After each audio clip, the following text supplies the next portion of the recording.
This is Changeling the podcast.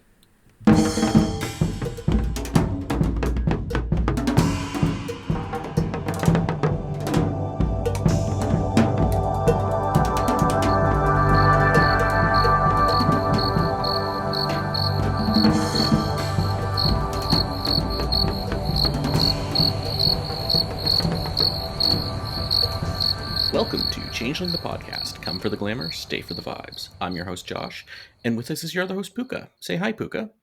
A very fond welcome. What are we talking about today, Puka? We're putting on our philosophy undergraduate hats. Well, no, I'll say graduate hats. I feel like we're all reasonably intelligent and articulate people here, or at least we'll seem that way in the edit. And we're going to be talking about metaphysics in the context of Changeling. Yes. For that purpose, we have a special guest.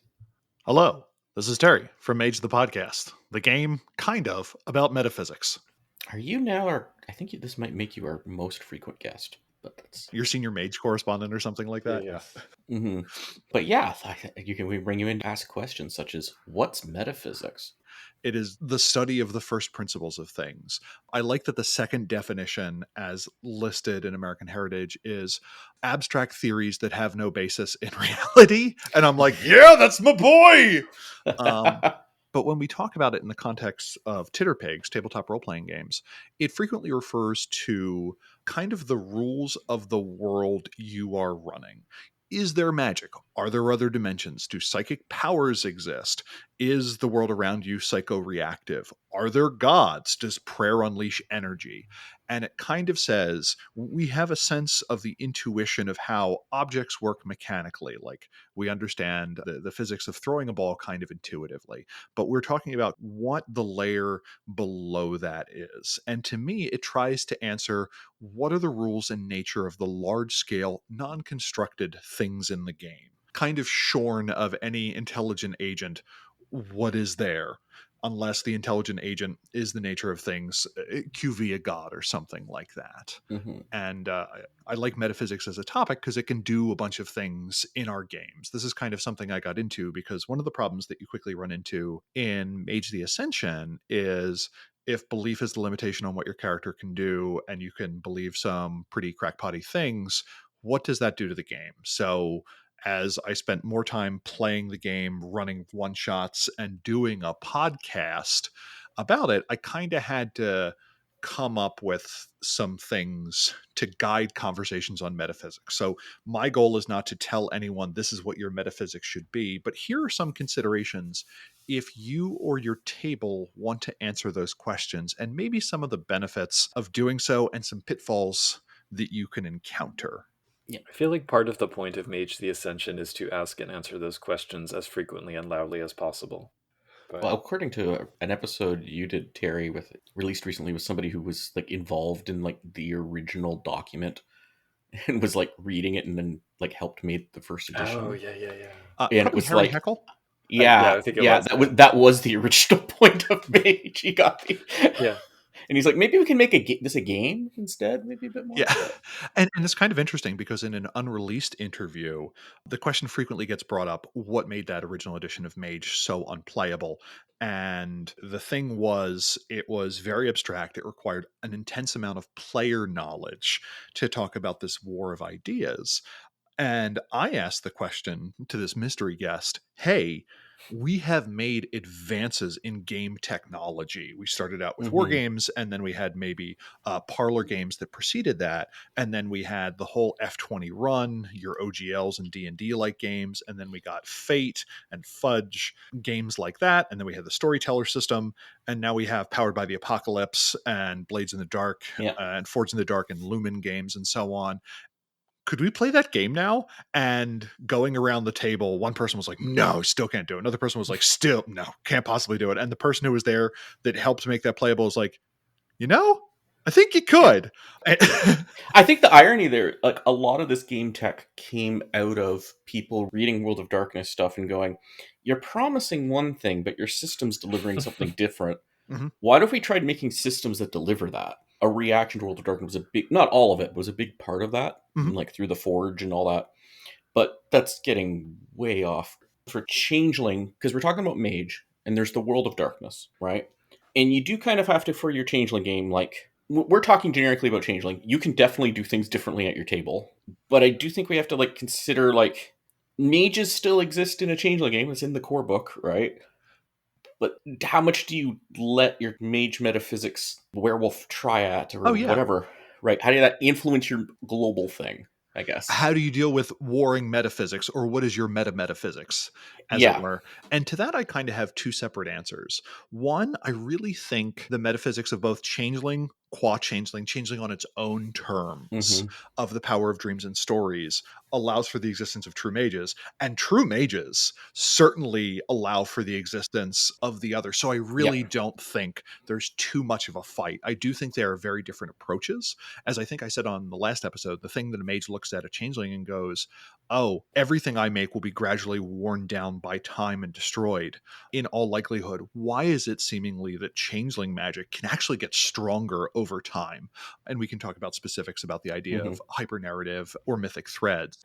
I also think of it's like each game or even sub part of a game has its own focus where it's very detailed. Mhm. And then as you get out to more of the fringes, it's like not exactly completely incompatible with the other games. It's just more like maybe they got things fuzzy in the distance, like they're oversimplifying that type of thing too. Like mages are concerned with how sleepers, aka mortals in changeling terms, like how their belief shapes things, and like that has some basis on changelings, but the mages are very concerned on that part, Mhm. right? So that maybe they're focusing so much of that they're missing some other parts of how reality works.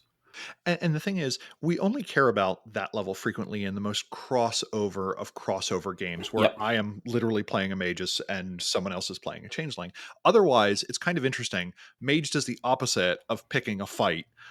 In the book Ascension, it says, hey, we live in what is called a broken cosmos, where when Hmm. you are playing Changeling, the mages that you see there aren't necessarily the mages of Mage the Ascension, and their metaphysics doesn't get to trample all over everyone else. There is just kind of this near adjacent world that operates on slightly different rules. And Hmm. that is kind of a canon get out of jail free card.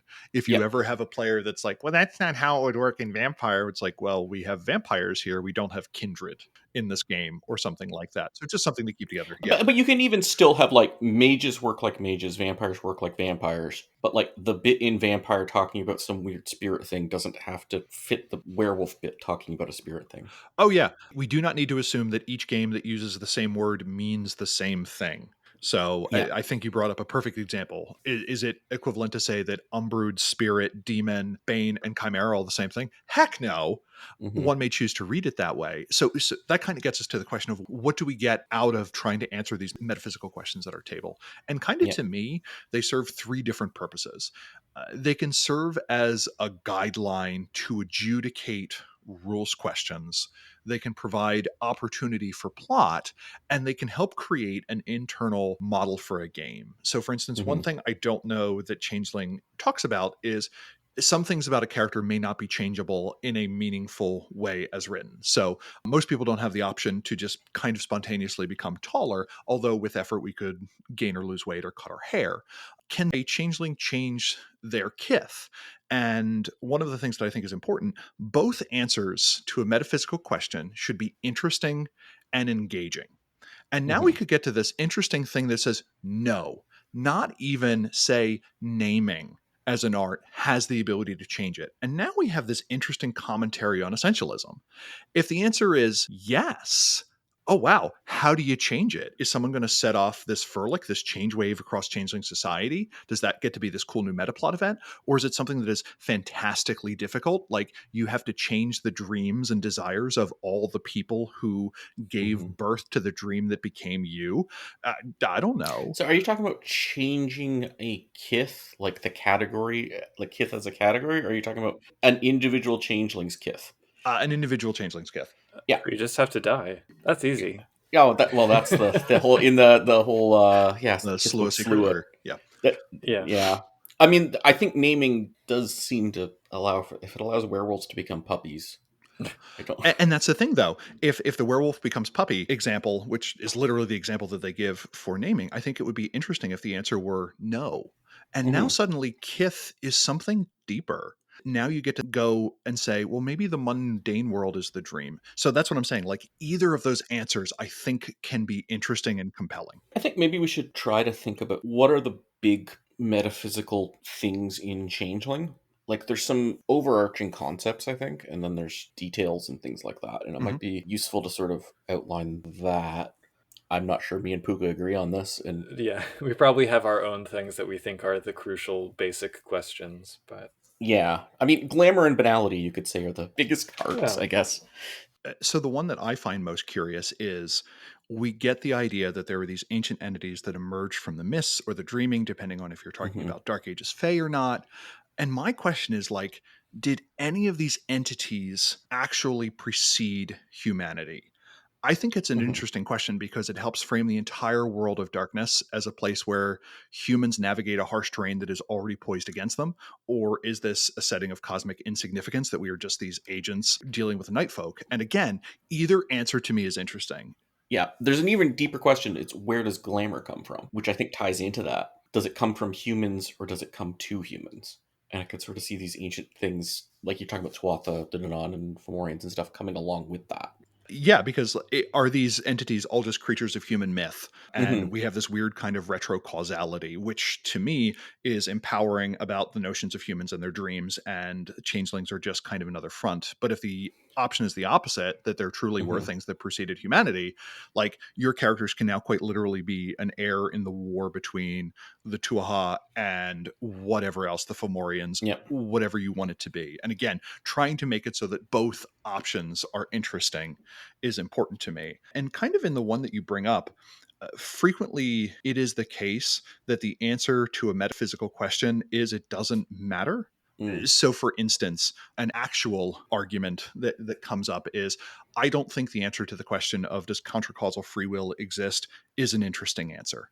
Mm. I personally don't believe in free will. I think if you rewind the tape of the universe and hit play again, you get the same thing that comes out the other side. But for me living my life, the answer doesn't actually change how I live my life, with some few exceptions. I think it is ultimately a source of compassion for me because some people aren't very good at driving their little person car, as I like to Mm. call it. Hmm. But then again, if I don't think free will existed, I have no choice but to believe that. So I fully recognize the irony there. Hmm. I'll go with what Tallulah Bankhead said. If I could live my life over again, I'd make all the same mistakes, only sooner.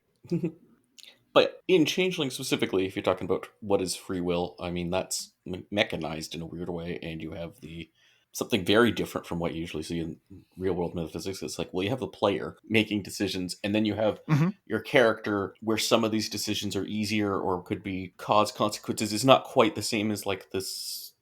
Yeah, it's almost Descartesian in a weird way, but like in game, out of game. But Except for it is provable. Like yeah, the interface problem has been solved in Changeling. They're called players. well, and willpower, legacies, Mhm. glamour systems, banality systems. Just as a note, I just want to put out there that not all of our listeners might be familiar on a terminological Hmm. basis with some of the things we're throwing around. So That's true. Sorry. Yeah. Descartes, Rene, known for mind-body dualism. Anyway, Yes. Yeah. Also, compatibilism. It's the idea that everything is determined, and that's not a relevant question really to free will. But anyway. to the point though about whether or not things like the Tuatha and the Fomorians preceded humanity and the sort of chicken and egg relationship that mortals have with the dreaming, to me, I often feel as though, regardless of what the answer is, the more interesting thing to me is the debate that characters, whether they're player characters or storyteller characters, would have those kinds of discussions in world, and how that would maybe not shape their choice of legacy, but like how does that influence their outlook on the world? How does that determine Mhm. their beliefs about things like the nobility and whether the she should actually be on top? Because it is kind of like, I don't want to go so far as to say that every religion has its own deep and developed set of metaphysics, but there are these connections in the sense that they are these questions that are very difficult to answer conclusively. And so having some measure of just this is what I believe has to be kind of Mhm. implicit in it. Yeah, and we do have examples of common Kithane, at least, beliefs Yeah, yeah, yeah. that are And uncommon patently ones. false. Like they're the idea, the way they're presented. It's like this is a thing Kithane believe. Vampires used to be red caps. I don't think the game wants you to take that idea seriously. But then conversely, being a game, you certainly can and rework the Yeah, setting if you want to. Oh, definitely. You could. I mean, you could golden rule anything, and Yeah. and there's a lot of questions that are meant to be left open. But I think there's still a structure there to discuss, or else we'd just be like, do whatever you want, and then we're done the game. We're Yeah. done our episode. It's a broken cosmos both in and out of the game. Yeah. One thing that's been sort of a through line, not just in C20 across Changeling, it's definitely there in the game, and I think it's important, but I don't hear it discussed a lot. Is Changeling is in a sense animistic. I don't know if that's quite the right word. And I don't mean like werewolf, where there's like a dual spirit for everything, but I mean like everything has opinions. Everything It has, sounds like it's more a panpsychist thing. Mm-hmm. Everything has cognizance. yeah, not everything's one consciousness, but like a table has an opinion. You can talk to the table with the right arts.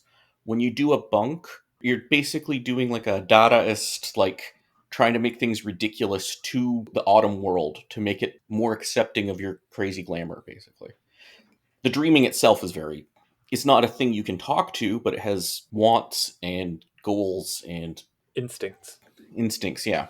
And it's kind of in Changeling, everything's like that. And that's how you can talk to your rock, and the rock will have opinion on things. And you're not talking to a spirit of a rock, you're talking to the rock. Well, there are kind of two places to take that to me.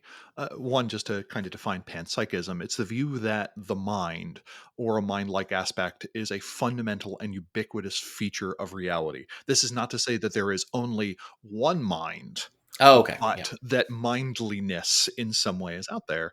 And I like what you bring up, because one of the things I find interesting is even when a setting presents something as true, I think we can get some really interesting results if we take that outcome and try and figure out what else could get us there.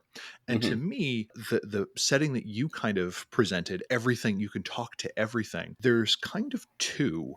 One is that actually that's just us projecting. So for Hmm. instance, I can say that a fire wants things and acts like it has wants and drives, or certain types of geological phenomenon, and that is a way of simply anthropomorphizing it. So what if there is a group that merely believes that all of these things we claim have minds are actually just entities that we are kind of projecting our own beliefs onto?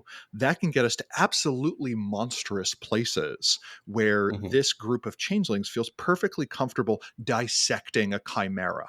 And much like the doctors of the 1600s say, I'm not actually injuring this creature. It is merely producing a yelp or a holler, as if in the same way that if I were to pull a spring out from a watch, it would make a sudden tick or Hmm. metallic noise. The other way I think you could take that is, instead of everything having a spirit, it is basic knowledge we have that in that moment of magic we are investing in it. So the spirit of the rock we are talking to, somehow within us, we already contain the wisdom of the rock. And that Hmm. art allows us through this kind of pantomime to present it. And now we get this view of every changeling contains all stories that could be told. And our act of interacting with the world is not revealing other people's stories, but more or less imposing those stories on the other entities. And to me, the interesting things about those are the world would still look the same. Yeah. But these three different characters could have that argument. Does Changeling get set up as a place where people have those kind of arguments? I, Briefly. Okay, yeah. Not on that particular topic, but it tends to come down to more socially relevant things like what are the she? got it. Yeah. What level of Fey do you need to affect this target?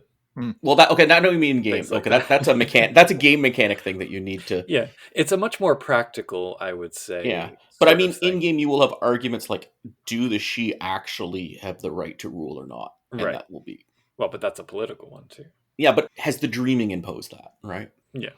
Which then raises the question of what does it mean for the dreaming to impose Hmm. something if it Mhm. perhaps ultimately comes from the dreams of whomever? Or another one that would be like, are the inanimate the dreams of inanimate things, or are they the dreams of mortals about inanimate Oh, I things? already answered that one on the other episode. Yes, but that's just another example. Just to At this point, I think it might be useful if, say, Terry, you might have some general guidelines for answering metaphysical questions that do come up in a game. Yeah, I am weird, apparently, for in terms of mage storytellers.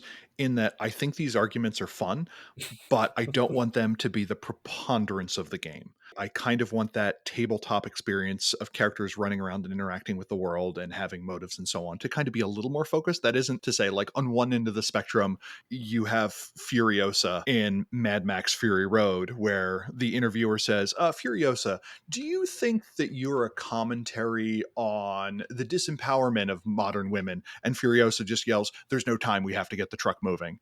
Do you think you're a commentary on the disabled and their presentation in popular media? We have no time. We need to get the truck moving. I'm not quite at that level of things, but some things I try and keep in mind in games that have a metaphysic of some sort that is not solved for you. We were talking before the show about Invisible Sun, and Invisible Sun tries really hard to be like, no, there aren't metaphysical questions. I am going to answer all of them for you. Thanks, Monty. So, one, games aren't physics engines. You may run into a player that really wants to probe metaphysical mechanics, and that just may not be suited for tabletop play. Or at least for Changeling mechanics. Yeah, for this game. Yeah. To some extent, if one could easily poke and do experiments and unfold the metaphysics of the game, that probably would have already happened in the setting. Like, from my knowledge of Changeling, there are people trying to figure out how the rules work, and they've been working long and hard on it. Still working. Yeah, that's one thing. Like, only expect so much. And if you just decide to stop and say, like, FFS, Jerry, it's Thursday evening, we get to play Changeling for 3 hours, just like roll for damage. Like, I think you are fully within your right to do that. Again, it's useful to come to an agreement of what you want the game to be about ahead of time. I mean, if everybody wants to sit there and in character have metaphysical argument for 3 hours and everybody's having fun, including the storyteller, great. And having a little bit of that, 5 minutes of that in a session, I think that's fine if some people like it, right? When you were talking about, like, okay, there can be different questions to get the same outcome, maybe try to have your game have evidence, like have the evidence not clearly point at one of those answers if you want to keep it ambiguous. So it's not about arguing the game. The purpose isn't just exploring it. They do encounter things that will lead to metaphysical questions and give evidence towards things. Yeah. One of my rules is no in-world group or person should have the total truth. Like, if the circle of outward silence has figured out that the dreaming is just the dreams of the Tuatha who lie slumbering, waiting for someone to master the realm of fairy to 6 dots, and then to use Spring One to awaken them, there should be a similar group who is trying to do that for the Fomorians, and they're both right. So yeah, you make a useful dichotomy, and the characters discussing it is different from the characters investigating it. And my comment about games aren't physics engines is there's often not an answer to what happens in that experiment. And to your point, Josh, yes, where you can try and keep that answer preferably a little bit ambiguous. Science is hard, so keep that in mind. Science is hard in the real world, let alone Changeling. Yeah. Another thing is, if you run into a scenario with a player that feels that they have discovered one weird trick that breaks the setting or the system, try and come up with a reasonable explanation or have consequences. This is something that frequently happens in crossover games where someone's like, glamour and pathos and quintessence and vitae and gnosis are all the same thing. So my Sluel wants to lead an army of wraiths, so I'm going to use glamour from my balefire to invest emotional meaning in these bullets, which I'm going to destroy, which is going to allow them to take over Stygia because it's going to reform in the underworld. And it's just like, okay, I appreciate your work, and you've got a bunch of ways that you can go from here.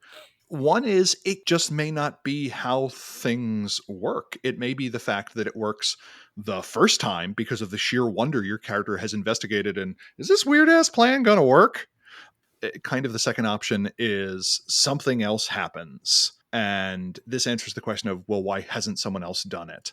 One of my other kind of setting rules is the idea that if it is a setting where people investigate the metaphysics, other characters in the world are investigating the metaphysics, and you would need to explain, why are you the first one to figure this out? This frequently happens in Mage, where characters are like, well, I've solved this problem, blah, blah, blah. We're all just going to win the Ascension War by shooting fireballs at each other from our sancta. And like, that's not how the Ascension War in any of the games is played. So obviously that on some level can't have worked, because that's obvious enough that somebody would have tried it by now. Another thing is the setting may step in. Instead of saying it doesn't work, It does. And now you've attracted the hierarchy, which is an entity in Wraith that finds it very important to keep the living with the living and the dead with the dead. And your character sending bullets to underworld renegades so they can fight their war. Now you've got a target kind of on your back. Mm-hmm. Maybe this happens, it's not very effective, and now your character is one of the few people who knows this. And their goal is to keep it from getting out. But again, as a storyteller, you have that panoply of options. If you don't just want to say no and you don't just want to say yes, you can either say, it's hard, it works, but not the way you want it to. It works the way you want to, but there are setting and character consequences for it, or it works exactly. And now, if that's the case, though, frequently your game then becomes about that. Your characters are now a whole bunch of changeling underworld smugglers, which, if you want to play that game, it sounds super interesting. But if, again, back to Josh's point, if no one else signed up for that, try and come up with a different answer. Yeah. And I think you can take Changeling in whatever direction you want. But I think if people are coming to play Changeling and they're familiar with Changeling the Dreaming, they probably want a certain type of thing. Mm-hmm. So maybe be more careful in your Changeling game about what's important in Changeling. But if your Fae happens to, I don't know, reverse the Curse of Cain on vampires, it's not a big deal, I don't think, in your purely Changeling game. Unless you're like, they're then trying to use that to like make the whole game about vampires. But Changeling is also probably out of all of the World of Darkness games the one where you can most get away with hand waving as the story demands it. I mean, probably yeah. not too much because you don't want to piss your players off and feel like they're standing on shifting sands all Mm-hmm. the time. But allowing someone to get away with something game breaking once and then saying, no, it doesn't work anymore, I feel like you can impose the will of the dreaming and Or the justify that. Dreaming just steps in and Yeah, starts empowering opposition because it's yeah. like, this is you've created a boring story, we need a more adventure tale, and you've now stepped up your heroic capabilities, so now the villains have to step up as well, kind of. Yeah, the setting of Changeling is very capable of taking care of itself in those one weird trick cases. So yeah, that's a good thing to note. It even has an immune response to deal with people who see too much of it. Oh yeah, the mists. But to the point, when a player says, hey, all of these things are the same, pathos equals glamour equals quintessence, no, that is something that one or two game books kind of suggest. And again, your game isn't a physics engine. You are under no obligation to acquiesce Mm-hmm. to that out of world knowledge. So feel comfortable again with that whole spectrum of answers that we outlined. And Right. my only note is, if you go in that direction and you realize that that's not the direction you want the story to go, I think it's perfectly reasonable to talk over with the player like, hey, I think this is pulling a game in a direction that we are not finding interesting. What is a good way to wind this down? Would you like to gain a weird quirk to represent your time doing this? Maybe I give you a few experience points to represent that. You bought in to get these abilities in the first place. Maybe that has caused character growth such that you can now kind of direct it somewhere else. Would you like this to introduce a new antagonist into the setting? Would you like to just say that my character is no longer interested in this and they had a moment where they realized this isn't what they want to do, but you have no obligation that once you have allowed a departure from what maybe your core setting is and realized, no, the game isn't going in a direction that the table is enjoying, try and be somewhat graceful when you pull it back. The way this manifests frequently in Mage is a character sets up a big thing, goes, I'm going to do this effect with this, this, this, this, and this. And I'm like, those spheres can't actually do that. I understand why you thought they could, but you've spent 2 sessions building up to it. I'm going to let you do it once, and your character is going Mm-hmm. to accrue 4 points of paradox from the sense of overreach as their avatar is straining to contain this magical power. You now know going forward you can't do this. Next time, maybe check in with me first. So Yeah. we are frequently adults playing games with ambiguous rules. If someone oversteps, if there's a way to bring it back into line gracefully, try and do that rather than just doing frequently what the rulebook suggests and just punishing them.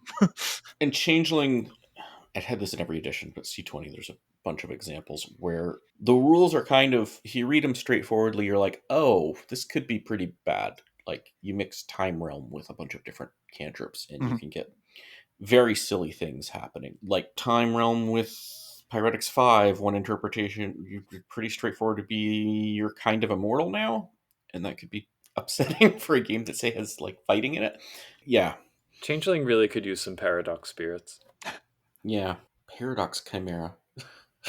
But to what Josh said, if a character starts buying up those things and saying, hey, I'm doing this, and this is the clear reading, and you don't want the game to go that way, that's a great opportunity to say, hey, would you like to put these dots elsewhere? I recognize Yeah. that you put a lot of in-game time into that. Try and be somewhat graceful when you're kind of doing that course correction. Or come up with, be like, okay, here's what it's going to do. It's still useful, but not like there's no other point for the other player characters to be here. You can do everything. Mhm. Hmm. But that's kind of my overview. I'm not too familiar with what I would call the fundamental questions of Changeling, but I know Pook, you threw some out, and I thought those were kind of interesting if Yes. we want to start going through those. Well, so these are the ones which I feel just come up over and over again in arguments, debates, friendly debates, let's call them that. And not so much about these topics themselves, but all of the questions people ask seem to kind of circle back to these. And I think the biggest one is, what are chimera and what is phase stuff? What is dream stuff? So I pulled out a short passage from C20, which we're going to try to stay pretty edition agnostic, but C20 is a good point of reference because that is the current edition. And I do think a lot of these questions they attempted to answer in a cogent way with mixed Hmm. success. So in C20 core, it says, what exactly comprises chimera is an enigma. Though many Fae have made a study of dream stuff, all but the most basic properties escape definition. Changelings can't even be certain that chimera are, in fact, real. Though the Fae and the Enchanted can observe chimera with all five senses, chimera cannot affect the mundane world except under special circumstances. The dream stuff that makes up a chimera's form is somewhere between glamour and banality.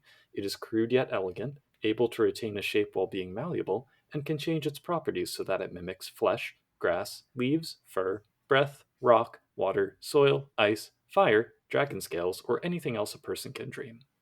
So I like that. I like that Hmm. it's confronting head on the fact that even the authors of this game aren't quite sure how to define it. And much like Invisible Sun, maybe they kind of sidestep the question, leave it to some degree in the hands of storytellers and players, and open up the doorway for countless hours of trying to hash this out to no avail. Yeah, C20 does nail it down a little bit though. Like Well, I think previous, it's that's as much as they nail that down, at least. no, but there is a little bit like, can your regular chimerical dog walk through a wall, Well, a right, mundane yeah. wall? No, unless they break a hole in it or something. But there was other books in previous editions that we'll be getting to where they're just treated like incorporeal things that can move through, which chimera can become. It can become in Yeah. dream form, but To some extent, I do think it is variable by edition, but writ large, it's one of those things where I'd say the game provides a dial and leaves it open for mhm, interpretation. So, like for myself, I'd probably peg it to the richness of glamour in the game that I'm running, whether it's a glamour rich game or a glamour poor game. And like it alters the setting in slight ways. If you're running a glamour poor game, but then there's tons of chimera running around, what does that do to the role of changelings in that ecology? Because mhm, these are the kinds of things that I like to hash out mhm. putting the setting together for my game. And for myself, I've never been a fan of the idea that chimera are 100% as real as everything mundane until somebody notices them. Which, No. if you go all the way to the end of the spectrum, it's like, okay, as soon as you close the door, all of the chimera are going to run around and mess everything up until you open the door again. I like it more, it's the kind of stuff which can be explained away. Mhm. I remember learning about the theory of the uncanny and this idea that uncanny literature deals in things that could be supernatural but don't have to be. And I like Yeah. applying that to chimera in the real world. Like maybe some ambulatory fish beast did actually steal your keys, but then again, maybe not. Maybe you just left them Yeah. somewhere. Yeah. You should be able to have the chimerical cat knock something off a table when no one was looking. Right. Yeah, I yeah. But that's it. but you shouldn't have like identifiable dragon footprints in the mud that everyone can see. Like Right. Or that's like, can a chimera call 911? Mhm. Nobody's watching them pick up the phone, but like, this has an immediate direct impact on the world around you. So I like them I mean, as, that might explain why your phone pocket dialed well, 911. But yeah, so yes, yeah, something like that maybe, yeah. but I like them as the creak in the floorboard from the next room, or like the Hmm. sock that vanishes in the washing machine. Those little mundane or Yeah. seemingly mundane things that don't directly impact the game. On the other end of the spectrum, I'm reminded of like the, what are they called? The weeping angels from Doctor Who, where it's like they don't move as long as you're looking at them, but then as soon as you turn away, all kinds of Mm-hmm. things can happen. Yeah, the thing that I feel when kind of figuring out the chimera question is the overriding thing I get in Changeling is that like desire, dreams, and emotions have a very real energy to them. Mm-hmm. And to me, kind of in the same way that a magnet moving through an electrical field generates a current flow, there is some other medium out there that generates energy that can spontaneously coalesce into chimera. The tricky part is getting this energy into the dreaming is somewhat difficult. In most cases, the energies kind of just bounce off the mists. But particularly talented or powerful mortal dreamers have the ability to kind of part this veil, as do changelings. Changelings with the ability to shape chimera have figured out how to kind of interface with this medium with much Yeah. more efficiency or to harness. Yeah, I have a slight adjustment. Mortals can influence chimera in the dreaming, like far away in the dreaming, almost easier than they can right in front of them, like Autumn Proximate. World. Yeah. So, like, your weird recurring nightmare monster probably is somewhere in the dreaming, but it could be like far dreaming or some spawning Hmm. field. It's not in your bedroom necessarily, unless things are going very bad for you. Then, The answer to the question, is the thing you're dreaming about nearby, is generally no. Mhm. Yeah. And to me, this becomes a question in major crossover games of what does it mean to perceive chimera? Hmm. And like this to me gets into a very interesting epistemological and phenomenological question. Like, what do they actually see? And to me, this is one of the places where like RPGs frequently leave a lot of money on the table. Hmm. Like, my presumption is if you are enchanted by a proper changeling, you just see the damn thing. Hmm. Every other way of seeing it is going to be partial. So, for Hmm. instance, you gave the example earlier of dragon footprints in the mud. They are there, but most mortals don't know how to see a dragon footprint. And when you are enchanted, you see the literal outline. But if you are someone who uses some other way, maybe you are part of a human culture that believes in dream walking or something similar to that, or you're a mage, you can see this kind of in a bunch of other ways that are subtle perceptive things. Like you see the she knight, and it wouldn't be the visage of someone on a chimerical horse with armor, but you just kind of see that someone is a driven person who is trying to protect something. Their hoodie has a slight Hmm. glint to it. The thread around the edges forms the outline of plate mail. And there's just all these kind of hints at it. And like another way to look at it is it's a different sense. Like seeing chimericality is as orthogonal from the existing senses as each sense is from each other. It's like asking, what is the sound of the smell of a mango? Hmm. And to me, that is fun because it creates that surreality. Like that self same night laces her shoes with nobility and the knowledge that harm will bounce off of her. And that is how you know that the character has chimerical armor. And the cool thing is you can do an in-game out of game thing where you say, this is what your character experiences. Oh, by the way, Martha, 4 points of chimerical armor. I don't know if that's a Hmm. thing, but I'm going to act like it is. Like, Yeah, it is. basically, it's Yeah. the background's Yeah. called something different, but you're basically there. Yeah. Yeah, the dread dragon appears as a pile of shifting cardboard boxes in the wind and is described to you as a heap of moving garbage Hmm. inhabited by menace. So whenever this dragon seemingly moves, there's a gust of wind tied to it. So you keep that plausible deniability. The one thing I always go towards when I try and think about what are the limits of chimerical reality influencing the real world is I enjoyed Satanic Verses by Salman Rushdie, and a lot of fantastically possible things are in that book, but they all, as you mentioned, have that other explanation. Yeah. I also like the idea that chimerical experience for anyone who isn't enchanted or a changeling, it just replaces another sense. So, for instance, your character now can hear chimerical reality. They can't see it, Mm. but they notice the kid walking down the street dragging a stick really sounds like they weigh 400 pounds, are an ogre, and that stick is actually a 4 point treasure in the form of a maul. Mm. When we are portraying these things in the game, so I like the metaphysical question because it can modify how we present this game to our players, especially if they're not just a run of the mill Yeah. changeling experiencing the chimera.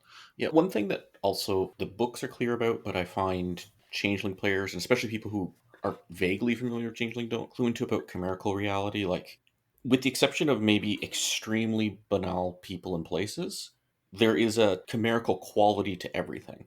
Mhm. Everything looks different.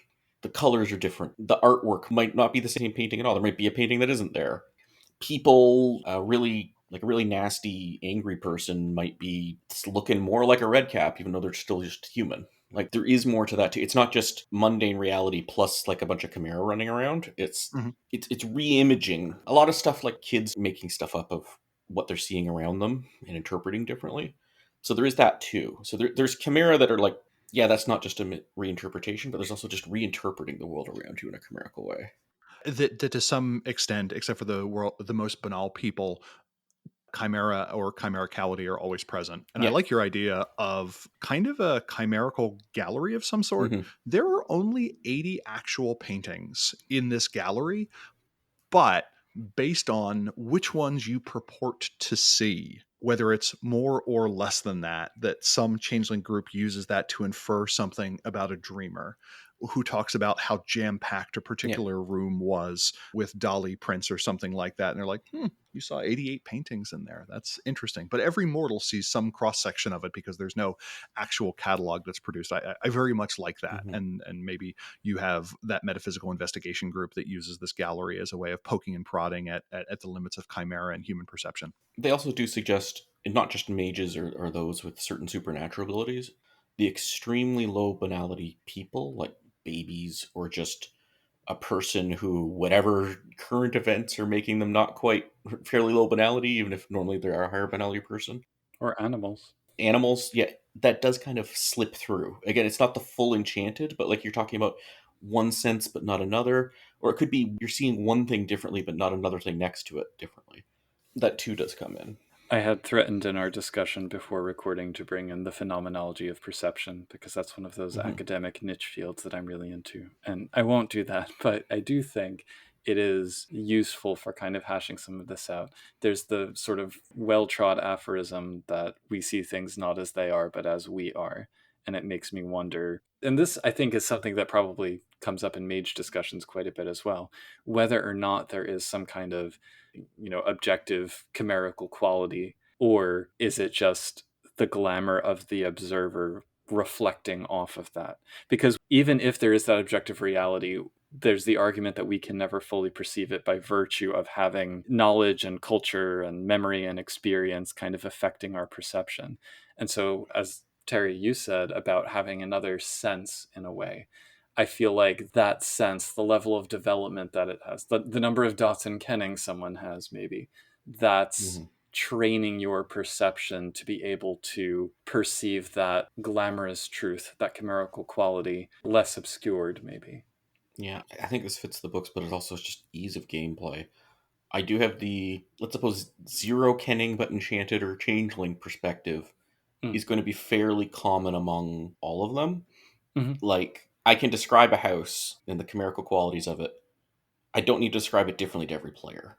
Like, that's the. Yeah, for sure. Yeah, yeah. Yeah, what game would require you to have a place out in the world that is different depending on the person who viewed it? That is a joke about frequently how the spirit world is presented in Mage, Hmm. which is initially something like, you see Coyote, you see the Mad Hatter, you see, which like initially I'm like, oh, that's kind of interesting. And then the first time I ran a Yeah. story, I'm like, oh, that's remarkably hard to maintain. And then as time goes on, that's a remarkable act of cultural synchronization that is unjustified. Like, Yeah, but if you took that and then applied it to like the mud ball, that would just be, or whatever the word is for the earth. What is the word in Mage for like physical world? we don't have one. There isn't one. That's the one word we don't have. Everything else has a word. We have words that never get used again, but we don't have a word for that. Gah! Satyros, hear me Yeah. cry. Anyway, no. In Sorcerer's Crusade, it's referred to as the common world. The term I've settled on is the mundane world Hmm. to describe that. And I do like your point that it is almost a power to see something with none of this chimerical reflection on it. I do like the notion of the chimerical or of changelings to be, I can briefly force everyone to see this thing the same way. And so much agreement on Hmm. what an element of reality is makes it real. Mm. Yep. And I do think it's relevant also the way they describe enchantment. It's definitely shocking to a mortal if you enchant them and they're not expecting it or have any memory of it. But it's not as shocking as it probably should be. Well, it's the dream logic kicks in too. Yeah. That blithe acceptance. It's not just enchantment of the senses; it's also Yeah. enchantment of the Yeah. mind. It's not 100% enchantment. You're not 100% acceptance. You're still like, this isn't right. But you're not Yeah. like, I am hallucinating now. This is bad. I need to go to the hospital. The poison and the cure kind of come along together in the same ride Yeah. is something I appreciate. But yeah, Chimera, who knows what they're made of? In mage terms, I guess they'd be prime mind fusions or something akin to the hobgoblins suffered by mages in quiet. But Mind, Prime, and Spirit are generally the yeah, spheres that Mage calls on to affect it, but Mind in Mage is frequently forced to do a lot of work. Like there's kind of a revised version where it's like, if you're not sure, add Prime, and then there's the rest of Mage where it's like, it's not a rock. yeah. Make sure there's spirit involved. Well, Hmm. Changeling traditionally said spirit for dealing with things fey, and then M20 seemed to go hard in the mind direction instead. So Yeah, it was introduced in late revised. yeah, Kind of there was an idea that for a mage to affect any other type of night folk would require the regular sphere plus. So you need matter to affect a vampire, you need spirit to affect a werewolf, mind to affect a changeling, prime to affect a mummy, which I yeah, was big fan of. So we still don't have, they don't require entropy to interact with a Hmm. ghost, but it makes it much more effective, and suddenly you're interacting with their specter or their shadow instead of the Yeah. rest of them. I'm waiting to find what the correspondence thing is. I'm real excited for that. Yeah. I tend to not like that as much, just from the changeling perspective. Like, I don't know, if you get a mundane burn, I think life should be fine to heal it or something, but not with some other spear. It is life. It would be life plus. So the idea Yeah. is, if I wanted to do direct chimerical damage, it might be forces plus Yeah, mind. that's fine. But not, okay, read them sometimes as like, okay, if I want to just do forces damage, I'd have to do forces plus mine, Oh, like okay, to a got it. Yep. changeling. so we could probably keep talking about Chimera for quite a while, but I'm fine to move on for now at Hmm. least. So the next one on my list was to say, how is the dreaming positioned in relation to other worlds, cosmologically speaking? Because the dreaming is not in the Umbra. I repeat, the dreaming is not in the Umbra, But it can touch the Umbra. but it can touch the Umbra and is connected to the Umbra and is between the layers of the Umbra. I will acknowledge those things. I think the Dreams and Nightmares introductory chapter does a great job of giving a thing that works. There's no canonical World of Darkness. Everyone's just going to follow Well, that book, but I think it's a good. but the Dreams and Nightmares intro also posits like another additional space that lies between the cracks of all of the hitherto Yeah, described spaces, and that other space is then never mentioned again. So like it opens even more questions, but yeah. Well, I like that one, but for other, it also keeps mixing its metaphors, and that drives me crazy. That's actually it's not true. I'm fine with mixing metaphors. I think mixing your metaphors is actually kind of important for like in-game changeling metaphysics. Like, if you have a Perhaps changeling so. metaphysician, they should be mixing the metaphors a lot. In any case, yes, the dreaming is its own separate thing. Terry, I suspect you might have thoughts on what is in Mage called the Maya. Yeah. Okay. So it's interesting that you brought that up. To me, everything that's not mundane reality is in the Umbra. Mm. The confusion to me comes from the fact that we refer to the high, middle, and low umbra, and those are the three umbrae. But the three umbrae do not, by any stretch of the imagination, include all of the umbra. Hmm. So it is a terminologically messy Fair. thing.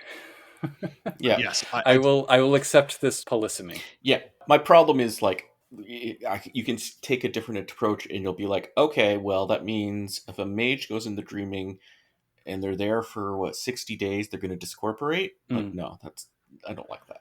so a mage in the dreaming is generally going to be present astrally, as per if they're doing it from the mage side. Mm. Yeah, I was thinking like you would chant them and then they just go walk with a changeling and hang out on, Trod. Yeah. So the phenomenon that Josh is talking about is in second edition Mage, and then really hammered down and revised was the idea of disembodiment or discorporeation, which is if a mage spends too much time away from Earth, they are converted to ephemera and can never go home again. They become a spirit, their spheres get turned into charms.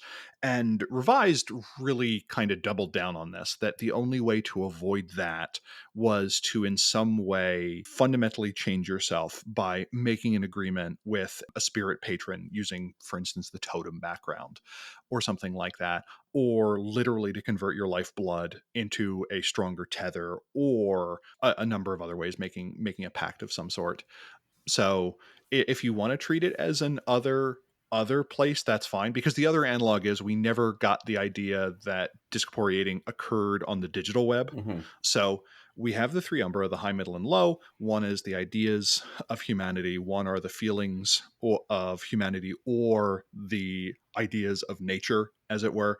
And then you have the low umbra, which is either the realm of death or memory or enigma. There are a bunch of ways to present it. And in Mage, shooting through these locations are what are referred to as zones. They go across all of them, of which the kind of the two best known are the digital web, which is kind of the embodiment of all electronic knowledge and all in what is referred to as Twycoidian cosmology, the representation of all integrated information represented within data objects, which is a delightfully Byzantine sentence to say out loud. But the zones kind of cut across the other umbrae. The analogy they use is if the umbrae are layers to the cake, the zones are a swirl of caramel that may go between layers. I like that idea, but if you're making a layer cake, it's really hard to do that. Yeah. So Pook asked about the Maya, which is the realm of dream presented in Mage. And one of the questions is that the same thing as the dreaming? And my answer is generally no. They do likely touch and contain each other. And this is the part where I don't want to like crap on another game line by saying, oh, the dreaming is just a small part Yeah. of the Maya. The way I try and do it at my table for as long as I can manage is they are two wildly different ways of seeing the same thing.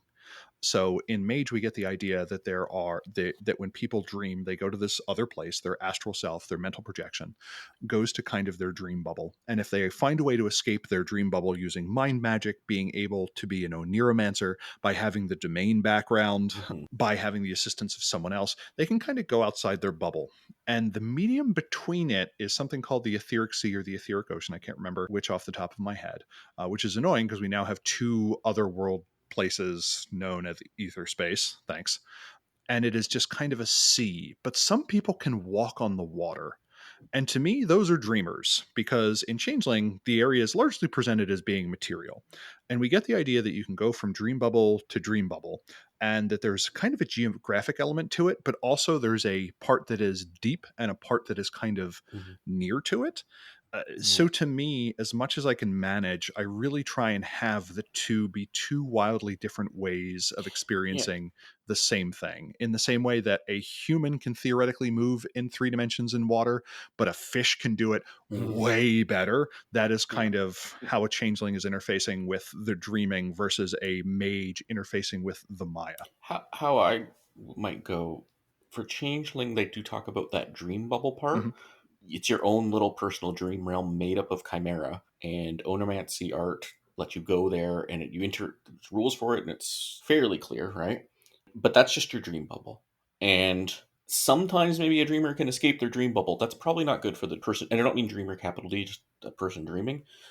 Maybe they could get out into other parts of the Maya. Like, I think the bubble overlaps, but the rest of it doesn't necessarily have to. I think it could also be the fact that they get out into the dreaming and they don't see the dreaming. They only see one or two layers. That mortals kind of without enchantment or without changeling assistance are colorblind, Mm-hmm.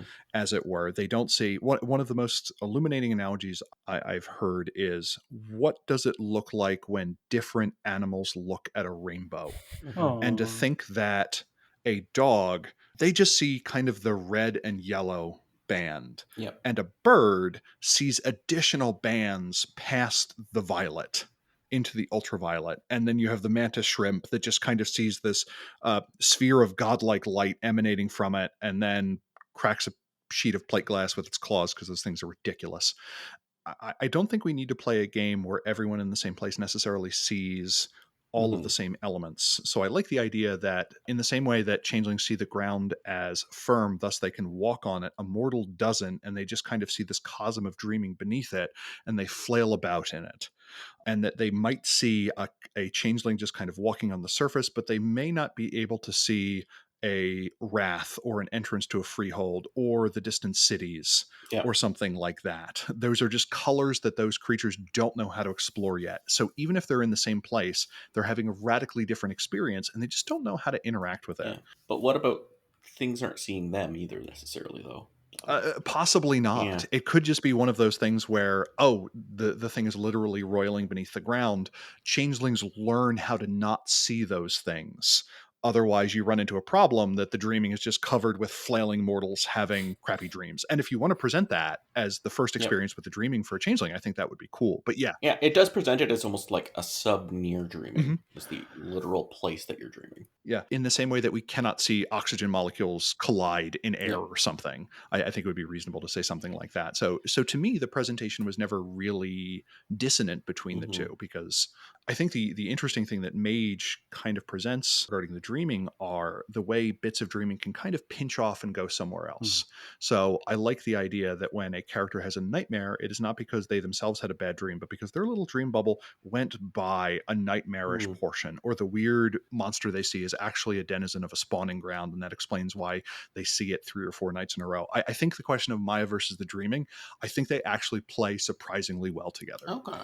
It's also a way of maybe sidestepping the question of, like, if a mage enters the Maya / the dreaming from their domain or from their dream bubble, then, like, do the mists affect them on the way back? And if you position the Maya as an entirely different perspective on that space, I think it's a lot easier to argue, no, maybe the mists wouldn't actually affect them. There is, though, an interesting changeling metaphysical question where it does seem to suggest that how well you remember your dreams is tied to your banality rating. I mean, yes. Yeah. That's just, I find that interesting. So if you're banality 9, you'll basically remember nothing and won't care. I guess not caring definitely fits. And if you're banality 1, you'll remember a lot of Well, it. so is dreaming more or less the same as having a bubble of your own personal space floating within the dreaming? Like, are those the same thing? And I don't know that the game conclusively says that they are. Yeah. I mean, Onomancy lets you enter those. The things in your dream are chimera. And you can also leave those bubbles and enter the near dreaming at the location of where the person's dreaming. But are those dreams the dreaming? Yeah. Because someone then wakes up, they are then leaving the dreaming. I mean, the banality chart tells you when you leave the dreaming, how much you remember or don't remember. So, Yeah. food for thought. One of the things that kind of bothers me about it, especially when talking about the other worlds, is the question of where can be answered in one of 2 different ways. Like, we are used to thinking of spaces as volumes that touch each other in 3-dimensional Yeah. space. But for instance, when I look at a transit map of a city, it is not distance-wise accurate. It is distance-wise accurate to the transit mode I am looking at. So for instance, you look at a London subway map and locations can be geographically close, as in it would take less time to walk from station A to station B versus station A to station C, but A and B on the map are further apart because there isn't a rail line that goes directly between the two. So when I try and think of the geometry of other spaces, I'm thinking about not size and volume, but where are they connected? And the thing that Changeling does is it gives us the paths of valor that connect to a whole bunch of different places. We have the idea that you can have this lengthy overland journey, or you can stick to a trod to get from place A to place B. And I like the idea that once you step into the dreaming, you can move deepward and shallowward. Like, we get those as additional directions. Maybe you can also move dreamward and nightmare ward in terms of what is around you. Maybe you can move Tuaha ward and Fomorian ward. So now suddenly our characters have additional axes in which to move. And in Invisible Sun, take a drink, you have, in addition to north, south, east, and west, you also have Ren and Stam as the 2 additional magical directions that you can travel in that are never fully described. So to me, the question is rarely where so much as what are the rules and where does it connect to? Because in the dreaming, we get a bunch of different cases where things can be nearby. They can be geographically close, as in the person dreaming in the house next to me is close to me in the dreaming. But someone having a similar dream to me is also, in a real way, kind of close by. So we have these additional kind of metrics that kind of draw it together. So I think that that notion of place kind of changes, and it is a useful thing to think about when we're considering that. I sort of feel like, I think we've talked about this before, Terry. You can move forward, backward, etc., and then associatively is another Yep. axis. So like Mhm. we're told in, I think it's in Dreams and Nightmares, that the near dreaming, especially in places with a high density of dreamers, it does tend to correspond more geographically, similar to the penumbra. But then, yeah, if you're having a dream that's very similar to a dream that someone on the other side of the world is having. No, I Yeah. like that idea because now a changeling that is moving along a trod is merely indicating that they have an intuitive sense of the chain of associations that will allow them to cover vast Yes. geographic distance quickly. Yes. And the trod is just kind of another embodiment of that. And they know the signs and sigils and omens that allow them to quickly navigate that in a way that a mage, even in the same place, seeing roughly the same thing, wouldn't. And I think that is interesting. Yeah. On top of Yeah. that, the fact that time does not flow at the same Mhm. rate as in the autumn world, there's now nothing you could use to make a yardstick with. There's direction doesn't work, time doesn't work the same. Like you can't use a clock to say this is 5 minutes away because it might be a year away next time or a Mhm. second away again.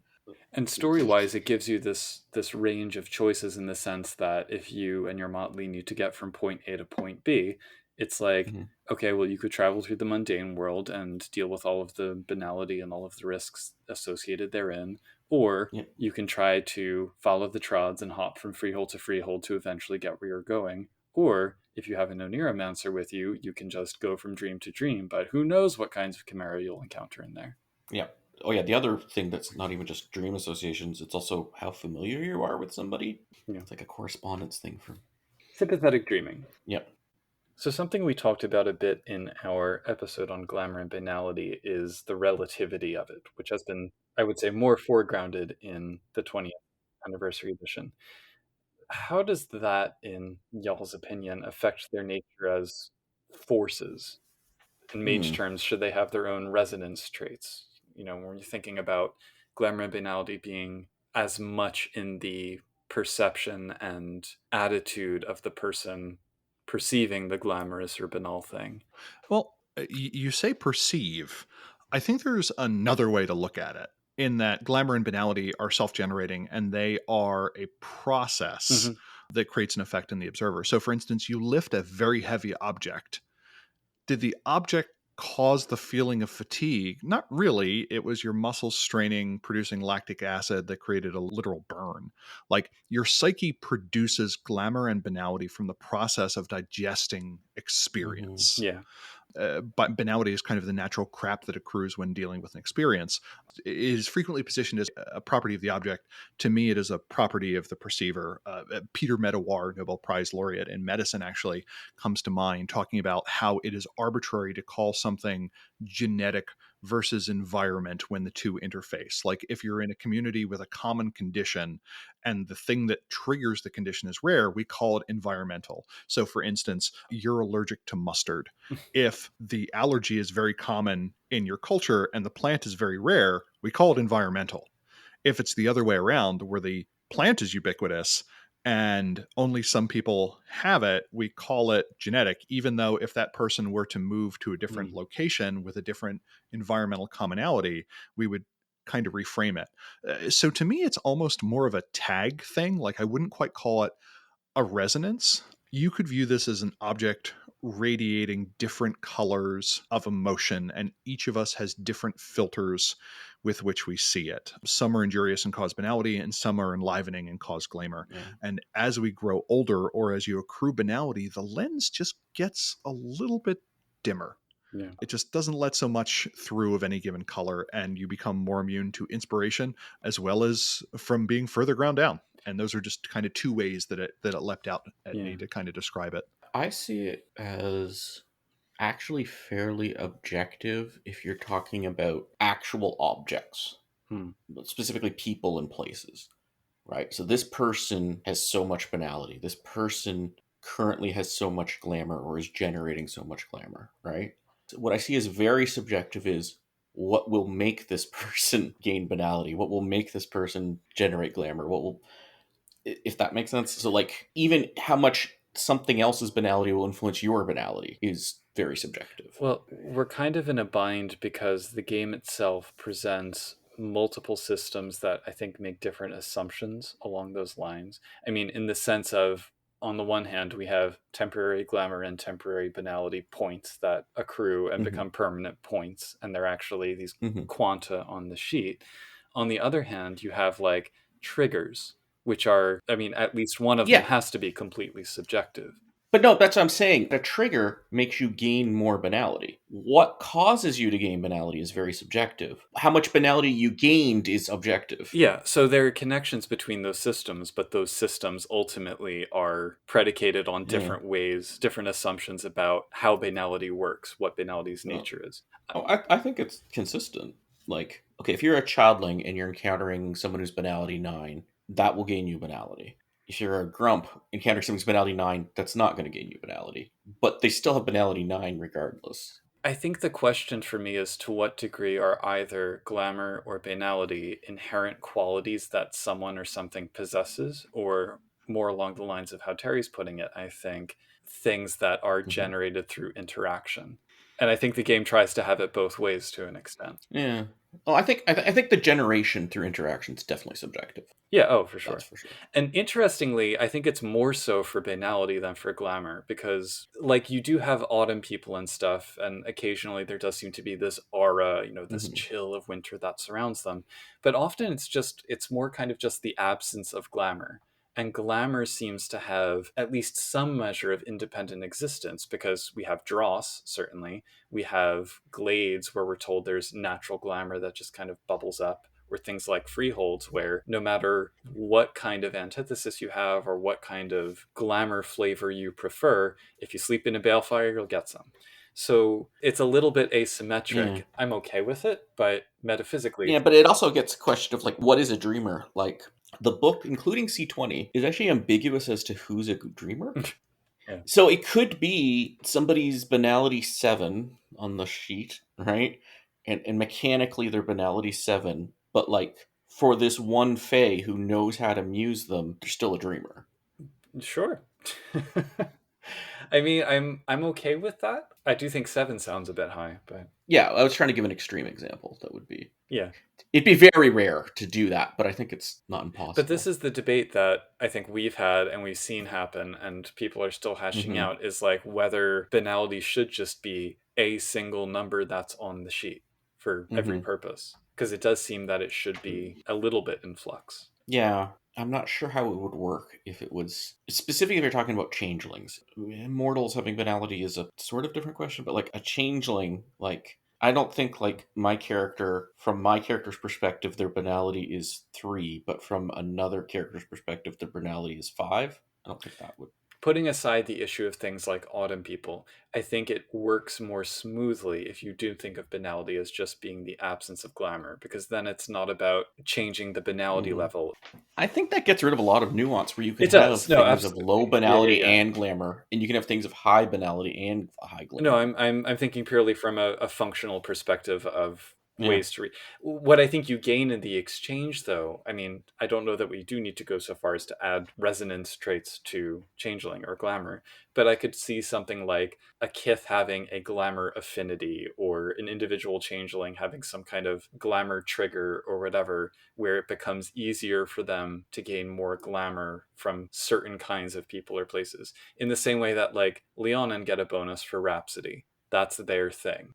Anyone can get Yeah. glamour, but that flavor of it, I don't think that's necessarily still changing the objectivity of it. It's just how you gain it, not. it shifts the focus to the subjectivity of gaining it through interaction. That's more what I'm Yeah, saying. I don't know that we need to do that necessarily, but yeah. I think some help on who counts as a target for ravaging and reverie might be good, but The thing that's interesting to me as someone who has never partaken in one of these debates is I don't think in common parlance we would refer to the nutritional content of a food as being subjective. Mm. But for instance, I don't have the ability to digest cellulose, so Yeah. grass is not a food for me. But a hindgut, let's go with foregut fermenters, are able to extract that. And to me, it makes perfect sense to say, hey, your glades and your freeholds and your dross are sugar cubes. There's Mhm. nothing that really can't digest those, but everything does contain some quantity of glamour to it. It's just real hard to free it. But I think that could be like calories would actually be a good, like if you have 100 calories of raw sugar versus 100 calories of very complex carbohydrate fiber stuff, what you actually get from eating it would be quite different. Yeah, the trick though is using the unit of calorie there, because that is Yeah. tying it back to a common thing. Like for instance, there are non-digestible things that theoretically have a caloric value to them Hmm. because the human body just passes it. But Well, like yeah, grass. but you Yeah. can still burn it. To follow the nutrition metaphor a bit, would banality then be something toxic added on top of that, or would it be a lack of nutrition? To me, it's something toxic. Owls are immune to cyanide. um, Whoa. Awesome. and things like that, where it is just a poison that some people are affected. There are universal poisons, and those would be your autumn people, things that generally affect just Mm, about everything, where other things are that niche thing that you have an allergy to. yeah. Where for Mhm. most people, sunflower seeds are not lethal, but to a person who can't deal with an appropriate protein or something like that, suddenly it becomes lethal. And that to me is how I view the two, which is a nice way to make it understandable, but also to suck all the imagination out of it. So I appreciated that I brought Yeah. banality to that. Yeah. Well, I wouldn't want detailed systems of, No, no, no, no, no. but it might be a good way to think about it, like without getting into the weeds. I would like it as a very small penalty or bonus, I think. Oh, Like, wait, that isn't a thing. It is actually, well, Oh, okay. there is the musing threshold and a ravaging threshold, which is two different ways of getting glamour that are different depending on your. Are there people who are better at, for instance, getting glamour out of music? no. Not out of That's, what is yeah. it? It It's is. Oh, all, that's not a the thing. thresholds are all very based on types of emotion. So, like, create love, foster hope, or destroy Oh, dreams. okay. Because I just assumed over time, changeling, just like vampires, would develop a particular taste for a type. That is one of the few mechanics from Vampire 5th edition that I think would actually work quite well in a prospective Changeling 5th edition, is to have that like more formally mechanized. But to Josh's point, I don't want it to be so game breaking that it's like, because that's the thing is you don't want to have all your players kind of going on side quests to find their particular vintage of glamour that they need. Yeah, it's kind of out of balance when you think about what changelings are talking. They're talking about really focused on artists. Hmm. One of the musing thresholds is inspire creativity Yeah. versus foster dreams. The thresholds have never been, in my mind, well developed enough to be actually useful. I think of them as like the Bedlam chart from the previous editions. Like Mm. it's an idea that maybe you could turn into something useful. But Having glamour affinities at a kith and or personal level are the things that I suggest for that. yeah, we do have rapture things, and you have the what was it, Revelry. revelry? Yeah, yeah, now there's It's kit revelry. specific. Yeah. Anyway, maybe that'll be a patron content thing. The last one that I wanted to bring up, just because it's the classic argument, is troll in a doorway. And so, for anyone who's unfamiliar with this is the notion that if a troll who is 8 or 9 feet tall in their chimerical fey mean walks through a mundane doorway that's, say, 6'6", and they don't stoop, even if their human form is short enough to walk through the door, their troll form is not, they're effectively denying their fey mean for a moment in order to fit through the door, thereby incurring temporary banality.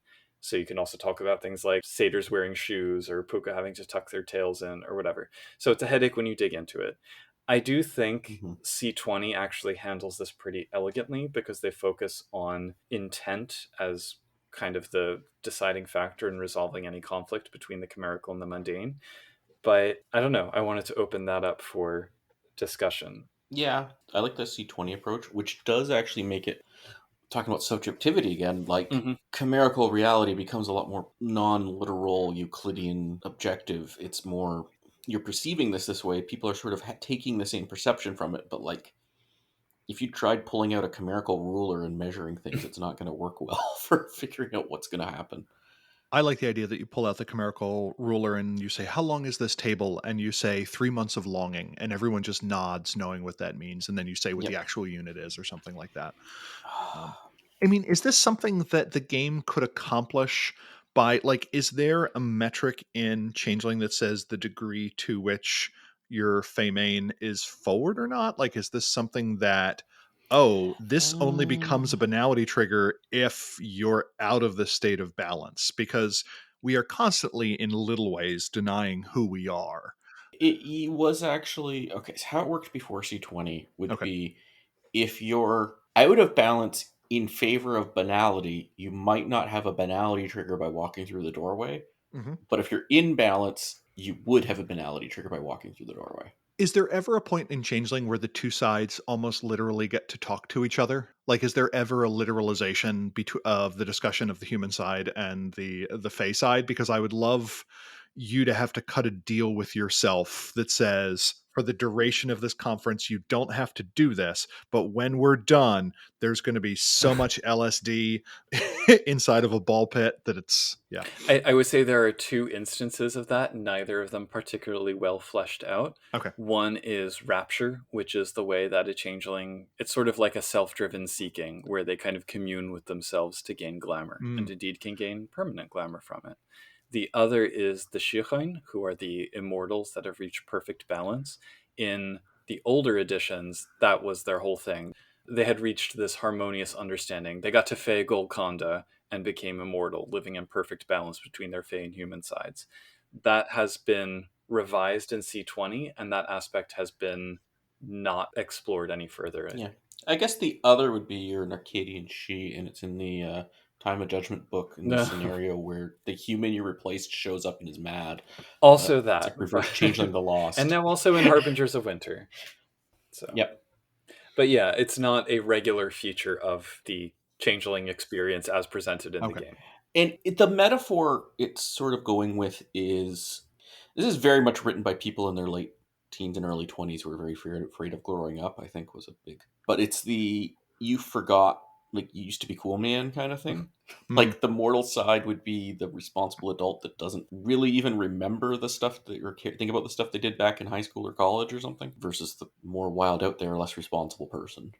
That's closer to the dichotomy. I mean, it's not. That's a kind of pro banality view of it, but Eh, that's I think that's a possibility. I don't know if that's the only way yeah, to frame it. um, yeah, but yeah, in terms of how that actually shakes out in the mechanics or in these situations that arise, yeah, there's not really, as Josh said, it's not a trigger if your banality is already higher than your glamour. I think the earlier editions of the book did actually say, "Oh, this would be a trigger," and now they've kind of walked that back in favor of saying yeah. intention. You don't play a character now that all the grumps were already in trigger because their finale was so much higher than their glamour. Yeah, But I'm trying to find the Henry Rollins quote of "Punk isn't dead; it just has a reasonable bedtime now," or something like that. mhm. Um, that kind of thing.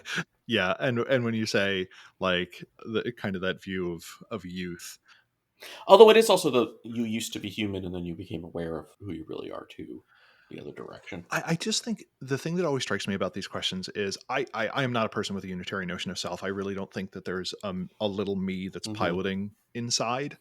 That there are a bunch of different visages that are kind of fighting, and they take turns. Yeah, So to me, the question is not, I like the idea of the troll as the troll nature being denied for so long that that becomes the symbolic moment where the storyteller says, hey, you haven't let the troll side run Mm, around for a while. Not that every mm, door is the thing, but in game you say, you walk into this conference room with an unusually short door, and even then you do not stoop. And as you walk in to give the presentation on why your company should be the target of acquisition or something, that is the banality trigger or something like that. So I like it kind of as a symbolic idea, but just as the one per, that seems a bit much yeah, to me because yeah. it's And what you're describing is more the C20 approach, I okay. think. and invoking the autumn is very much that Yeah. as well. Oh yeah. The other thing you can do is just decide to really Yeah. not be a changeling for a scene. You always have the option to let your human side take full precedence. Interesting. And does that have a systematic effect besides the fact that for that scene you probably don't have access to arts and realms and stuff? You're also immune to chimerical damage and things like Yeah. that. You read as human, but in fact you are a meat popsicle. Okay. Yeah. It does have a duality, just not what you're talking about. The Seelie versus Unseelie with the two legacies. Mhm. That has more of the conflict of Got it. duality. There's plenty more I could talk about that we could go around in Mhm. rings, but maybe we should look at some of these questions from listeners. Sure. So Count Clockwise asks, how do you reckon perception of chimerical reality really works? My assumption is that you see chimerical reality as a changeling, but unless you're suffering from some bedlam-related effect, you're always aware of the autumn world, and can even properly focus on a given concentration. I think we've covered most of that, but that's pretty much how I've read it Yeah. before. How I see it is you just perceive both. Mm-hmm. It reminds me so much of LARPing. Or just make-believe. Yeah. But depends on the kind of LARP. Like if you're doing the most, for me at least, in the Buffalo LARP on the weekend, camping the whole time in character, and like people are dressing up a lot more like that's more like chimerical reality to me. Like, yes, I know that he's wearing sneakers. Yes, I know that the contact lens fell out, and I can just take it. But I don't necessarily remember the mundane things if they weren't like the real things if they were relevant. I like remembering in-game stuff that happened. If that It makes gets sense. real awkward in Nordic LARPs, I have to Yeah. say. Yeah, I'm talking about things where people are like pretending to be cat people, not. Yeah. But yes, I agree that I think it is very much, it's much more about the simultaneity to me. Like you are perceiving Yeah. both at once. Now, to the points we discussed earlier, how you perceive them is open to whatever, whether it's that hmm additional sense or if it's like Pokemon Go augmented hmm reality or whatever.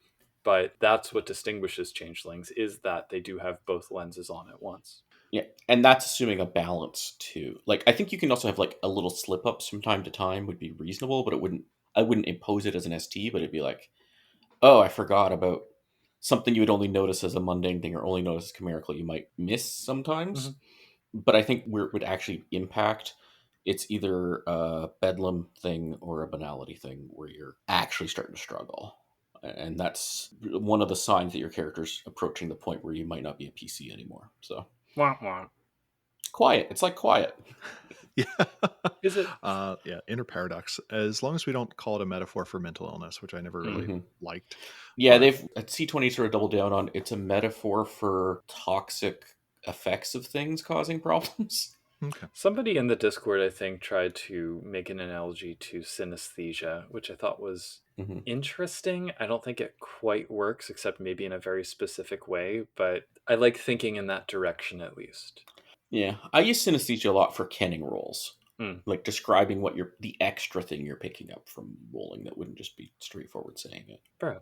Yeah, I really think it's an opportunity to start playing around with your descriptive vocabulary. Like earlier, I talked about how mages could pick it up in any number of other ways. But like my only note is to realize that whenever we perceive, we are generally perceiving several things at once. So I look around a boardroom, like my company has a meeting. I see both the people and what they're wearing, but I also see status. Mm-hmm. Like that is hmm just a thing that kind of comes with it. And I think chimerical reality can be much the same way. The question is, how do we convey that in a compelling way? So we use a Yeah, visual and analogy potentially to do it. But I think we have this whole spectrum of the chimerical reality is implied in the same way. So one of my favorite things to do is ask someone who is very experienced at the thing to say, what is the secret sense that you have? As an actuary, I think I have a pretty good intuition about what a 1 in 500 year event is. Hmm. Like having looked at Mm. hundreds, like I have an idea of what $1 million in building loss looks like. I'm a member of the American Planning Association, ladies, as a citizen planner. And I love talking to the planning people and say, looking around this park, what do you see that I don't? And one goes, oh, I think in terms of drainage. And that is just an extra overlay. And someone else goes, I see in terms of how humans congregate. And another person Yeah, says, I can see the budgetary process that produced this park and why it has this weird shape. And to me, yeah. seeing the chimerical for your character, there may be an aspect of it that is similar. And I think it's fun to have. But Yeah. getting into other senses, yeah, like for me, one of the first thing that popped in my head is like in my job, I'm really picking up code smells. Okay. That's part of my job to detect it. That's what it's called in programming, but it's like this revulsion when you're looking. It's like shouldn't have been done that way. Ugh. Although it might sometimes be the least bad way, but it Mhm. still hurts. And like other developers are like, yeah, that's not good. Oh, this game is wrong to look at this. Yeah. Yeah. But I guess my one recommendation there is I think it is reasonable that different changelings view it in different ways. It is the restriction of the fact that frequently these are pictures and books that we have to use visual media as the way of conveying it. And we are in no way restricted from that in the game, even though if that is ultimately the way we convey it. Yeah, but I think you could also be like describing something like that, like with the smells or the Mhm. sounds or whatever, and maybe the player characters have no idea what that means. That's fine too. Like it could be a metaphor. It doesn't mean they have to all understand the metaphor. Yeah, as long as they get the right information out the other side, I think you can have a lot of fun Yeah. with the conveyance. That good point. So then Van Eck asks, do you think people thinking something is banal makes it so? Like, could you convince people that a certain genre of music is exhausting and droll, and the dreaming makes it so? I think the interesting part of that question is the statement, and the dreaming makes it Right. so. Which is the part that I say no. Yeah. To me, yeah, it reverses the error of causality. People perceive the music and droll, and the dreaming then reflects it. One may be able to tackle this from the dreaming side by convincing the court of melodic requiem that the music should sound bad, but this is only going to be successful to the extent that you can then popularize that Yeah. idea. I see this as entirely subjective. You can convince someone that something's banal and they will react like it is, and it would be to them maybe, but it's not. Right. People who haven't been convinced of that, it's not going to do the extra work and jump to everyone. You have to actually convince everyone. To kind of circle back to the debate earlier, does it make it banal for them, or does it make it not glamorous for them? I think it is possible to give someone an antithesis, but or at least should be, but which would be a banality trigger that. Yeah, that's true. That would be the C20 mechanized way of doing it, yeah. Mm-hmm. Like, to me, there is a feedback process there. So we talked about chimerical reality. Like, if you're able to change the chimerical nature of the music, then someone is more receptive towards hearing a mundane argument or being disinclined towards it. They hear the song and they go, ugh, they always play this on morning radio, but they only play it during the 9 o'clock hour, which means Mm-hmm. it's late. God, this song represents my boss yelling at me. Yeah. So one of the things to bring in yet another game is in Werewolf, we get the idea that if you smash through an umbral doorway enough times, the mundane one will start to like rust and break Hmm. down. I don't know how Changeling does embodiments of ideas within the dreaming, but if they are such a thing, I do feel as if there is a feedback loop and you can kind of prime it. Like you can set people to be more receptive towards disliking it by doing something in the dreaming. And then in the mundane world, you mount a media campaign that people are already primed to accept. You run your disco demolition night because for whatever reason, you don't believe in fun and you think disco is bad. Mm-hmm. I strongly recommend reading the book Major Labels on the History of Popular Music since the 50s. Anyway, Noted. in the show notes. I think you're describing actually the only place I've seen anything like that is Harbingers of Winter had a mechanic like that, Yeah. where you're kind of breaking reality Yeah. When in we that read way. the book on the dreaming, it didn't seem to have that Yeah, feedback but it loop doesn't really the say other way. it's not there either. It's Yeah. just it's an open space. But we don't get embodiments of it, for instance, it doesn't seem. It Mm-hmm. kind of goes the other way in a sense because Yeah. often it's the accrued dreams and emotions and feelings that people have about the object over the years that give the object its chimerical quality to a large extent. Sometimes even after Mm-hmm. that object mundanely no longer exists. So it's Yeah. almost the reverse, I would say. Mhm. As a side topic to that, which we don't really have time to get into, but it's an argument that I had recently, is with banality, I guess this kind of more relies on it being an inherent quality, maybe. How much of it comes from the outlook and the attitude and the thoughts of the person, and how much comes from the actions they undertake in the world? Like if somebody is going out there snuffing out glamour and they're passionate about that and they have these big dreams about how they're doing it, like that's Mm-hmm. a lot of Dantean are like that as the enemies of the Cathane. So, Yeah. thinking about how that, But also Wilders now in C20 don't. yeah, yeah, They're yeah, more. yeah. So, like, how does that play into it? That's just Mm-hmm. something that's kind of on the side of my brain. The performativity of banality, if I want to call it that. Glamorous banality. Yeah. Next. A storyteller asks, just how much can chimerical reality get away with manipulating mundane reality? And could inlaying chimerical items into mundane ones lead to coincidental mundane items? I, again, think we covered that pretty well. My own take is that chimerical reality can only manipulate mundane reality to the point that I'm going to throw in the mage term, hypothetical observer might think there's a rational, non supernatural explanation for whatever the chimera have done. But that opens up the door for me to ask, Terry, what are your thoughts about coincidental versus, I guess, vulgar in Changeling terms? I don't know enough about Changeling, and you also have the benefit of the mists kind of making Mm, things like chimerical vehicles flying through the sky go away. But like in trying to think through this, I mentioned the idea that feeling plus the dreaming equals chimera. Much like a note cannot generally persist long after the instrument producing it stops being played, so too is a chimera initially tied to the phenomenon that produced it. mm, As that chimera, though, or that chimerical object interacts with other bits of chimerical reality, the tie between the object and the item starts to disconnect, so that the chimerical object now has ties to other things. It has sympathetic strings connecting it. It can now persist past the destruction of one of those sides. Like as an object bounces against other objects, it becomes a narrative or a thread, a web of relationships. As that narrative or thread gets changed over time, it goes from being just a narrative to being a story. And now it is a good bit more self perpetuating. mm. But to me, this is kind of a sliding scale. Like an old jewelry box is actually a chimerical treasure chest of splintered wood with strange green light illuminating from it. A mortal handling it won't get a splinter, but they may regularly cut themselves accidentally on the metal corners of the little jewelry box or snag themselves on a piece of plastic, and they may fixate on it more, even if they can't see that green light. Without undoing the chimerical lock, the latch mechanism doesn't open, whereas opening the chimerical lock means that the first combination you try opens something. Again, yeah, we're coming down to the same place, that it Mhm. should look the same. I feel somewhere between the hypothetical observer, like there is someone omnipresent just kind of watching things, and the characters there. Can weird things happen when people have their back turned? Yes, but to me, the crate that spills off the table being pushed by the chimerical cat is kind of the top end of Mm, what could be done there. yeah. I go a bit further on that, but it's like actual observer, which has some retro causality and stuff, and I'd Yeah. probably hedge my Mm. bets. But it's like if no uninitiated mortal will perceive this as happening, there's a lot more that can happen than if they. Yeah. I'm inclined to say an interesting answer might be kind of following that. Chimera can influence mundane reality to the degree that the people who imagine them think they can. That wreaks Mhm. absolute hell with consistency for the game, but I think it would be really And this is interesting. all chimerical effects. This is all weird is totally separate. Well, There's yeah, no, well, yeah, that's the thing. When we say influence yeah. mundane reality, I think Chimera have free reign over people's emotions, minds, etc. Not free reign, Hmm. but they have a lot more sway over those.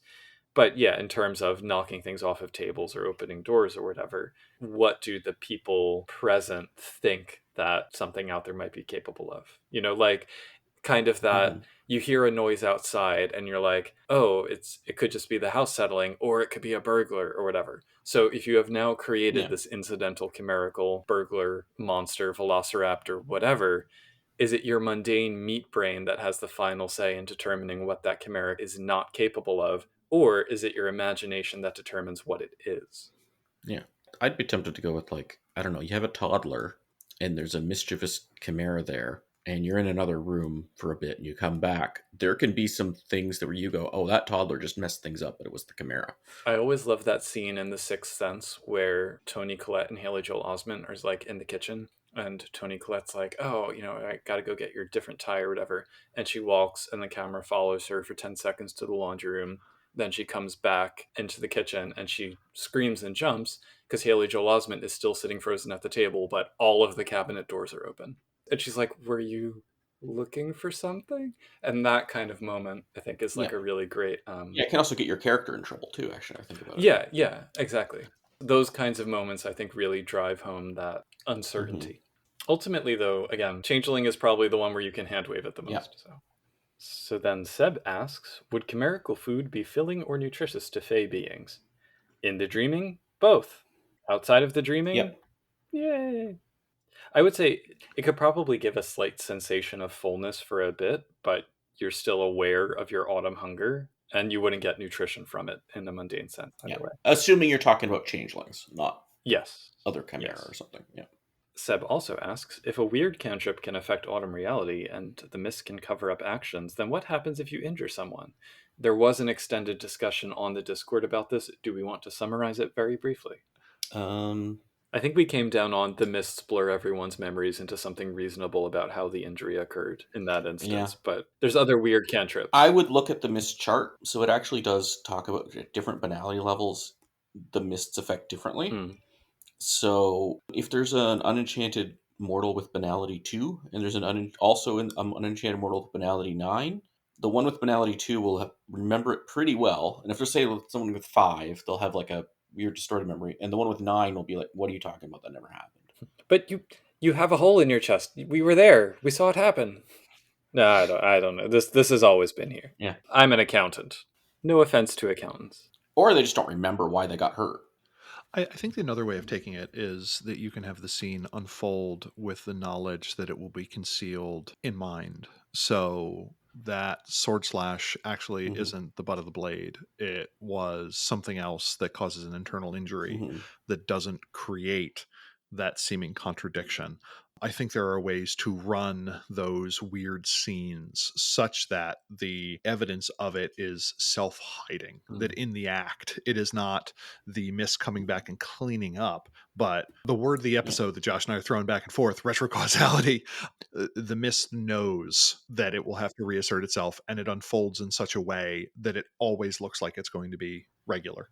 I think you can get to the point, like there are fairy hunters Hmm. somewhat, and there are things like that where it's like, I don't care if you did the mists, your effect here is going to lead to some very uncomfortable questions. And it's not common for that to happen, but it can.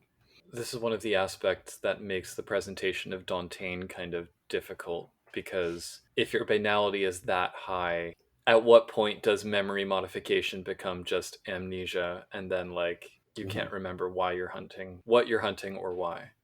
Yeah, but you could have, like, I don't know, if you're doing a technocracy game and your agents are all high banality, you could have a thing where you go into a scene where you're going to be approaching these strange interdimensional beings, and I mean, there's a whole bunch of safety tools and making sure the players are okay with this, but it's like, no, you don't. None of you remember what happened in that scene, and now you're like bleeding out and stuff, and you got to deal with that consequences.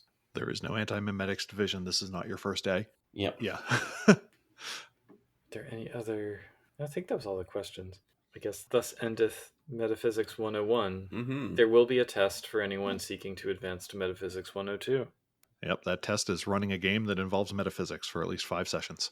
And then we'll do follow up changeling ethics, changeling phenomenology. Oh, changeling ontology could be Eschatology. eschatology, ontology. Ontology is kind of metaphysics. Oh, I want the changeling Dude, eschatology Epistemology. we episode. are actually going to episode. be hitting a lot of those. So- Yeah. Terry, Yeah. is there anything that you'd like to promote, pitch, talk about?